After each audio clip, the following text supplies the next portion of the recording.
Hi, my name is Mario Mitchell, and I am introducing to you Faces of Local.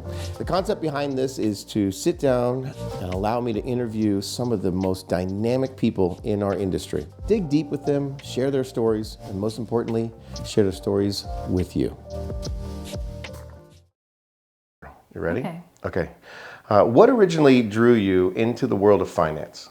Was it intentional, or did life nudge you here?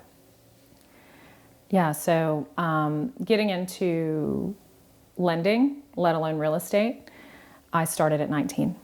And I went to school, graduated school early, and then took a summer job. My aunt was having trouble paying bills, and I took a summer job to make extra money, and no one told me that making commission was hard.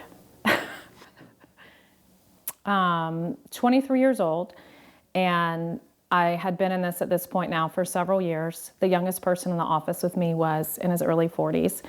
And you made commission and fees in lending then. So you were able to charge different points. I was averaging around $40,000 to $60,000 a month. And people in the office maybe didn't show up for themselves the same way that I did. And the industry was different. It was a lot of people who had moved from the car industry over some other things, because at that point money kind of rained from the sky with some of the guidelines and things being so lax. I decided that the atmosphere I wasn't super excited about being in, so I decided to quit in a conference room one day when the manager was being mean to someone. Wow.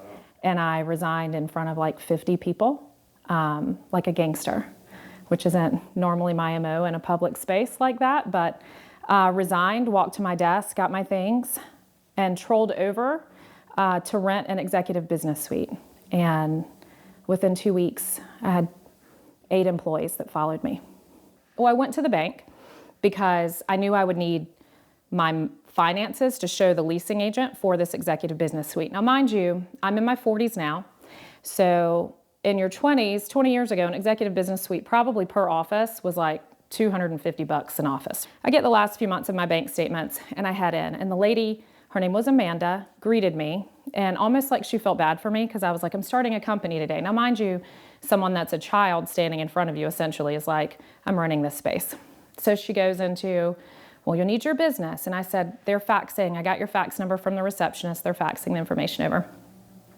She's like, well, you'll need assets. You'll need this stuff. And I said, okay. And I said, well, can we at least go sit? So I go through this thing, and I'm so naive to the fact of what's necessary for that space. I just know, because of how I was raised, I didn't spend money. So I packed my lunch every day.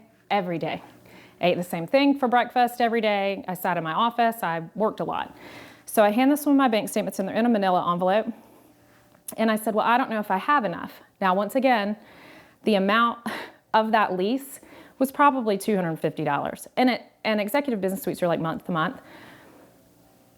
This lady opens this manila envelope, and still to this day, I get chills. It makes me laugh as an adult now, because now I know what she was looking at. I had over $250,000 in a bank account, and I'm handing it to this woman, asking her if she thought I could run a business. I'm like sitting at the other side of this desk, right? And I'm like, is this enough? And I think that's probably one of the funniest, most defining moments, just to know that I knew what I was doing in the business, but having to learn the on-the-business activities was equally, if not more important. And going into that space, I knew how to do the day-to-day, but I didn't know how to run the day-to-day. What was the biggest challenge you faced while scaling this business that you now have, and how did you push through it? I think retention of business is sometimes more difficult than a scale. In our industry, there's so many cycles that we've gone through, and even the last decade and a half, that most people are more focused on the growth trajectory, and they're focused on the next step and maybe not paying as much attention to their current steps. I think the biggest thing that I learned was the right partnerships matter, and cutting the wrong partnerships sooner. And you want to see the potential in a person, but potential has to be ignited, and knowing that the partners that you're partnering with have the same moral compass, have the same work ethic, have the same integrity, all of those things, because the wrong partners, no matter how hard you run, sometimes can kill not just your business, but kill morale in an office where other people are building towards the same trajectory. I went through some medical things, and I almost passed away a few years ago.